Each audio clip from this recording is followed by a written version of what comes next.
Hello viewers, నేను Rohan. Welcome to social post.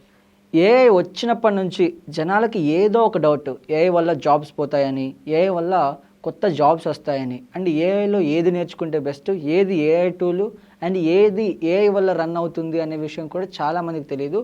అయితే వాటన్నిటి గురించి ఈరోజు మనం తెలుసుకునే ప్రయత్నం చేద్దాం. ఈరోజు మనతో పాటు Cotiviti senior AIML specialist Ranjith Kumar garu ఉన్నారు. ఆయనతో మాట్లాడదాం. హలో రంజిత్ కుమార్ గారు. హలో. సో ప్రజెంట్ అడ్మిషన్స్ నడుస్తున్నాయి ఇంజనీరింగ్కి. అయితే సిఎస్సి ఏఐఎంఎల్ అని చెప్పేసి, ఏఐ డేటా సైన్స్, బీటెక్ అని చెప్పేసి రకరకాలుగా ఇప్పుడు కొత్త కోర్సులు తీసుకొచ్చారు.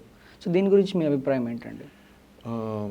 సిఎస్సి అంటే basically it is all about computer science, computer systems ఎలా రన్ అవుతాయి, హార్డ్వేర్ సాఫ్ట్వేర్ గురించి ఓవర్ వ్యూ ఉంటుంది అనమాట. ఓకే. ఏఐఎంఎల్ వచ్చేసి కంప్యూటర్ సాఫ్ట్వేర్ రిలేటెడ్. దీంట్లో ఒక ఆర్టిఫిషియల్ ఇంటెలిజెన్స్ హ్యూమన్ ఇంటెలిజెన్స్ లాగా ఎలా మిమిక్ చేస్తుంది, రిపిటేటివ్ టాస్క్స్ని ఈ సాఫ్ట్వేర్ ఆర్టిఫిషియల్ ఇంటెలిజెన్స్తో ఎలా చేయగలుగుతుంది, దాని గురించి సంబంధించిన టెక్నాలజీస్ అవి ఉంటాయి అన్నమాట. ఓకే. సో జెన్ఏఐ అంటే generating the content with artificial intelligence అనమాట. సో ప్రజెంట్ ట్రెండ్ వచ్చేసి ఏఐ వైపు 2-3 years నుంచి చాలా ఉంది. బట్ కొద్దిగా అందరిలో యాంగ్జైటీ కూడా ఉంది. లైక్ ఏఐ వల్ల జాబ్స్ అన్నీ పోతాయా అని చెప్పేసి అలాంటి ఆలోచన కూడా ఉంది. సో ఈ ట్రెండ్ కొద్దిగా మారుతుందని నేను చెప్పగలను. రీసెంట్గా నేను ఒక ఆర్టికల్ చదివాను. దాంట్లో civil engineering, mechanical engineering side admissions start అవుతున్నాయి అని చెప్పేసి నేను చూశాను. బట్ ఏఐకి, సాఫ్ట్వేర్ ఇంజనీరింగ్కి డిమాండ్ ఆటోమేటిక్గా అంతే ఉంది. బట్ కొద్దిగా యాంగ్జైటీ వల్ల civil engineering and mechanical side కూడా ఎక్కువ అడ్మిషన్స్ అవుతుంది. సో ఏఐ ఏజెంట్స్ అంటూ ఉంటారు. అసలు ఏఐ ఏజెంట్స్ అంటే ఏంటి? చాట్‌జిపిటితో అండ్ జనరేటివ్ ఏఐ టూల్స్తో పోల్చుకుంటే ఇవి ఎలా డిఫరెన్స్ ఉంటుందండి? సో బేసిక్గా ఏఐ ఏజెంట్స్ అంటే ఇప్పుడు హ్యూమన్ ఒక రిపిటేటివ్ టాస్క్ డైలీ కానీ మంత్లీ కానీ ఏదైతే చేస్తాడో, హ్యూమన్ ఇంటర్వెన్షన్ ఉండి కానీ లేకుండా కానీ ఏఐ ఆ టాస్క్ని చేయగలదన్నమాట. So that is nothing but AI agent. Okay. So దానికి ఒక హ్యూమన్ లూప్లో ఉండి రివ్యూ పెట్టొచ్చు బేసికలీ. ఓకే. సో రివ్యూ పెట్టి కూడా ఆ టాస్క్స్ని చేయొచ్చు, పెట్టకుండా కూడా చేయొచ్చు. ఫర్ ఎగ్జాంపుల్ ఇప్పుడు ఒక హెచ్ఆర్ ఉన్నాడు. హెచ్ఆర్ అందరి శాలరీస్ క్యాల్కులేట్ చేస్తాడు every month. Multiple different tax regulations ఉంటాయి. వర్కింగ్ అవర్స్, వర్కింగ్ డేస్ పైన క్యాల్కులేట్ చేస్తాడు. సో ఇవన్నీ థింగ్స్ ఒక ఏఐ ఏజెంట్కి ఇస్తే it can able to do it అనమాట. అంటే అది హ్యూమన్ లాగానే రీజన్ చేసి మనం ప్రొవైడ్ చేసిన ఇన్ఫర్మేషన్ తీసుకొని ఇంకా అడిషనల్ ఇన్ఫర్మేషన్ కూడా తీసుకొని దాన్ని అంతా రీజన్ చేసి హ్యూమన్ లాగానే శాలరీ క్యాల్కులేట్ చేసి వాళ్ళకు ఇవ్వగలదు అనమాట. So that is what AI agent can do. Okay. ఇప్పుడు ChatGPT, Google Gemini, Grok, Claude AI ఇవన్నీ అంటే అంతా ఓకే అంటారా, లేకపోతే ఇందులో కూడా డిఫరెన్స్ ఏమైనా ఉందా? These are large language models. These are also kind of అంటే జెన్ఏఐ టూల్స్ అనమాట. దీంట్లో మనము సర్టన్ ప్రాంప్ట్ ఇస్తాము అండ్ ఒక టెక్స్ట్ జనరేటెడ్ కంటెంట్ అనేది తీసుకుంటాము. సో ఏఐ ఏజెంట్స్ అనేది డిఫరెంట్. ఇది ఈ జనరేటివ్ ఏఐ టూల్స్ అనేది డిఫరెంట్. మనము ఈ టూల్స్ అన్నిటిని డిఫరెన్షియేట్ చేస్తే, ఫర్ ఎగ్జాంపుల్ చాట్‌జిపిటి అనేది very generic purpose. Claude models వచ్చేసి they are very good at analytical reasoning skills అనమాట. ఓకే. దాని తర్వాత గ్రాక్ వచ్చేసి సోషల్ రిలేటెడ్ ఇన్ఫర్మేషన్ని it can able to give అనమాట.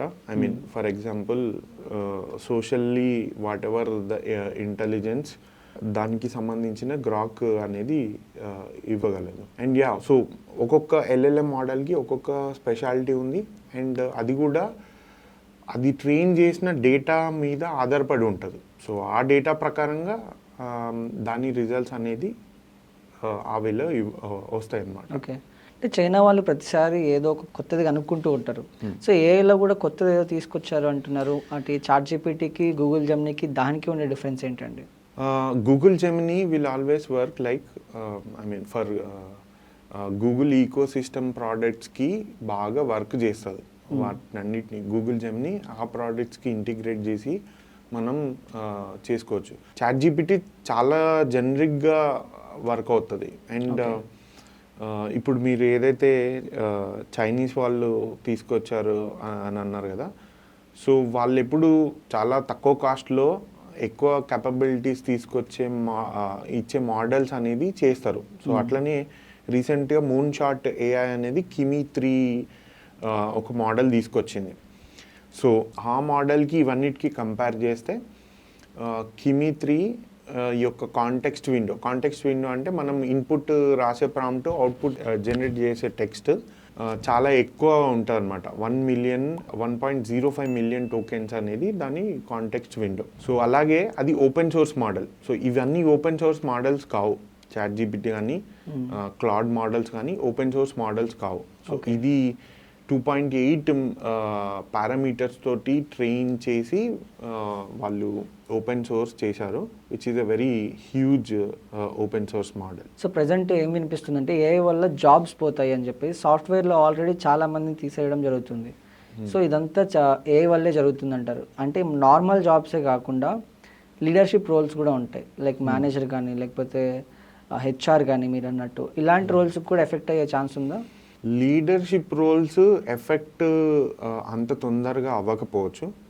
ఫర్ ఎగ్జాంపుల్, ఎందుకంటే leadership roles like managers, CEO వాళ్ళు బిజినెస్ అక్యుమెన్ తోటి సిచ్యువేషనల్ జడ్జిమెంట్తో వాళ్ళ డెసిషన్స్ అనేది తీసుకొని కంపెనీస్ రన్ చేస్తూ ఉంటారు. ఓకే. సో వాళ్ళకు ఈ టూల్స్ అనేది వాళ్ళ డెసిషన్ మేకింగ్కి ఎన్హాన్స్మెంట్ అవుతుంది తప్ప కంప్లీట్గా లీడర్షిప్ రోల్స్ అనేది అబ్సల్యూట్ అవ్వడం అనేది ఇంత తొందరగా జరగకపోవచ్చు. Okay. But sooner so definitely not sooner, in a long term like maybe 30 years 40 years అప్పుడు లీడర్షిప్ రోల్స్కి కొద్దిగా డిఫికల్టీ ఉండొచ్చు. సో మెషిన్ లెర్నింగ్ కూడా బాగా నడుస్తుంది. 2026లో మెషిన్ లెర్నింగ్లో ట్రెండ్స్ ఏమున్నాయండి? మెషిన్ లెర్నింగ్ అంటే మనము కొన్ని మెషిన్స్ని డేటా తోటి అదంతటా అది వర్క్ అయ్యేటట్టు ఎనేబుల్ చేయడం అన్నమాట. ఓకే. అది ఆర్టిఫిషియల్ ఇంటెలిజెన్స్ యొక్క సబ్సెట్, అందులో ఒక భాగం. ఓకే. సో మషిన్ లెర్నింగే కాకుండా ఇంకా డిఫరెంట్ చాలా థింగ్స్ సబ్సెట్స్ ఆర్టిఫిషియల్ ఇంటెలిజెన్స్లో ఉన్నాయి. మషిన్ లెర్నింగ్ చాలా క్లాసిక్ అప్రోచ్. దానికంటే ఇంకా అడ్వాన్స్డ్ వేలో ఇప్పుడు జనరేటివ్ ఏఐ, సో దానికి లూప్ ఇంజనీరింగ్, సో ఇట్లాంటి థింగ్స్ అన్ని జనరేటివ్ ఏఐకి అసోసియేట్ అయ్యి థింగ్స్ అనేది వస్తున్నాయి. Okay. So machine learning is a very classic thing. దాంట్లో ట్రెండింగ్ థింగ్ ఏది అని చెప్పలేము కరెంట్, ఎందుకంటే వెరీ కస్టమైజ్డ్ సొల్యూషన్ కావాలంటే machine learning algorithms methods use చేసి మనం సొల్యూషన్ చేయొచ్చు. But the trending thing is definitely generative AI. Okay. అయితే చాలామంది ఏఐ అంటే ఓన్లీ సాఫ్ట్వేర్ ఇండస్ట్రీ మాత్రమే అనుకుంటూ ఉంటారు. హెల్త్ సెక్టార్స్లో కానీ లేకపోతే అగ్రికల్చర్ సెక్టార్లో కానీ ఈ ఏఐ అనేది ఎలా ఉపయోగపడుతుందండి? సో బేసికల్లీ హెల్త్ సెక్టార్లో డయాగ్నోస్టిక్స్ రిలేటెడ్ అసెస్మెంట్ దానికి, అండ్ ఎడ్యుకేషన్ సెక్టార్లో పర్సనలైజ్డ్ లెర్నింగ్ అనేది చాలా అదవుతుంది. ఓకే. హెల్త్ సెక్టార్లో బేసికలీ డయాగ్నోస్టిక్స్ అనాలిసిస్కి ఇమేజ్ ద్వారా కానీ టెక్స్ట్ ద్వారా కానీ చాలా డెసిషన్స్ తీసుకోవడానికి యూజ్ అవుతుంది. ఓకే. ఫర్ ఎగ్జాంపుల్, ఇప్పుడు చాలా ల్యాబొరేటరీస్లో మనం చాలా టైం వరకు వెయిట్ చేస్తున్నాము టెస్ట్ రిజల్ట్స్ రావడానికి కానీ. సో వాటన్నిటికి కూడా ఏఐ అనేది హెల్ప్ అవుతుంది. ఓకే. అండ్ ఎడ్యుకేషన్ ఇండస్ట్రీలో ఎస్పెషలీ పర్సనలైజ్డ్ లెర్నింగ్ అనేది చాలా ఎక్కువ అయిపోతుంది. ఫర్ ఎగ్జాంపుల్, ఇప్పుడు ఎవరైతే డైరెక్ట్ సాఫ్ట్వేర్ నేర్చుకోవాలి అనుకుంటున్న వాళ్ళు ఏఐఎంఎల్ కానీ ఫ్రంట్ ఎండ్ కానీ అట్లా నేర్చుకుంటున్నారు. బట్ వాళ్ళ ఇంట్రెస్ట్ని బట్టి ఏఐ వాళ్ళకు స్పెసిఫైడ్ వేలో లర్నింగ్ థింగ్స్ అనేది జనరేట్ చేసి వాళ్ళకు ఇవ్వగలదు. సో చాలా ఇండివిజువల్గా లర్నింగ్ అనేది మనము చేసుకోవచ్చు, స్పెసిఫిక్ లర్నింగ్ అనేది. అండ్ అగ్రికల్చర్లో మానిటరింగ్ లైక్ సెన్సార్స్ ద్వారా సన్లైట్ ఎలా ఉంది, rain prediction, crop management, monitoring, so ఇవన్నీ ఏఐతో చేయొచ్చు అనమాట. లాస్ట్ టైం బోర్డు మీద రాసేటప్పటి నుంచి డిజిటల్ బోర్డ్స్ వచ్చాయి, తర్వాత ఎగ్జామ్స్ అనేవి పేపర్ మీద కాకుండా కంప్యూటర్లో రాయడం వచ్చాయి. సో ఇప్పుడు ఏఐ వచ్చింది కాబట్టి కొత్తగా ఎడ్యుకేషన్ సిస్టమ్ అనేది మారబోతుందా, ఎలా ఉండబోతుందండి? సో ఎడ్యుకేషన్ సిస్టమ్ ఎలా ఉండబోతుందంటే, ఇంతకుముందు మనం రెగ్యులర్గా కాలేజ్కి వెళ్ళి క్లాసెస్ అటెండ్ అయ్యి ఎగ్జామ్స్ రాసి అది రెగ్యులర్ అప్రోచ్ ఉండే. ఇప్పుడు మాత్రం డెఫినెట్గా అది రిక్వైర్మెంట్ ఉండకపోవచ్చు. మన ఇంట్లో కూర్చుండే మనం స్పెషలైజ్డ్ లెర్నింగ్ పార్ట్స్ ఏఐ ద్వారా ఏవైతే ఉన్నాయో అవన్నీ నేర్చుకొని అసెస్మెంట్ జెన్ఏఐఏ చేసే అవకాశం ఉంది అన్నమాట. ఓకే. సో దీనివల్ల రెగ్యులర్ కాలేజ్ మెథడ్ ఏదైతే ఉందో, రెగ్యులర్గా కాలేజ్కి వెళ్ళి ఎడ్యుకేషన్ చేసే మెథడ్ ఏదైతే ఉందో అది ఎలిమినేట్ అయ్యే ఛాన్సెస్ ఉన్నాయి. ఓకే. సో ఫైనల్గా మా ఆడియన్స్కి ఏఐ గురించి మీరు ఇచ్చే మెసేజ్ ఏంటండి? చాలామంది ఈవెన్ మా ఆఫీస్లో కూడా అండ్ నేను ఎక్కడికి వెళ్ళినా కూడా వాళ్ళు అడుగుతూ ఉంటారు, ఏఐ వల్ల జాబ్స్ పోతాయా అది ఇది అని చాలా యాంగ్జైటీగా ఫీల్ అయ్యి అడుగుతూ ఉంటారు. Okay. So one simple thing is, human హిస్టరీలో ఏ టైంలో ఉండాల్సిన ప్రాబ్లమ్స్ ఆ టైంలో ఉన్నాయి. సో దానికి సంబంధించిన సొల్యూషన్స్ కూడా ఉన్నాయి. ఎగ్జాక్ట్లీ. సో మనము ఆ సొల్యూషన్స్ ఫైండ్ అవుట్ చేయాలి. సో ఇప్పుడు ఏఐ ఏదైతే రిపిటేటివ్ టాస్క్స్ని చేయగలుగుతుందో ఆ రిపిటేటివ్ టాస్క్స్ని చేసేటట్టు హ్యూమన్ కూడా ఏఐ టూల్స్ని యూజ్ చేసి వాళ్ళకు వాళ్ళు ఎన్హాన్స్ చేసుకునేటట్టు చేసుకోవాలి. There is always a solution. Okay. So దాన్ని ఫాలో అవ్వాలని నేను చెప్తాను. So we always have a solution, we just have to look for it. Good. Thank you అండి, thank you so much. Yeah, okay.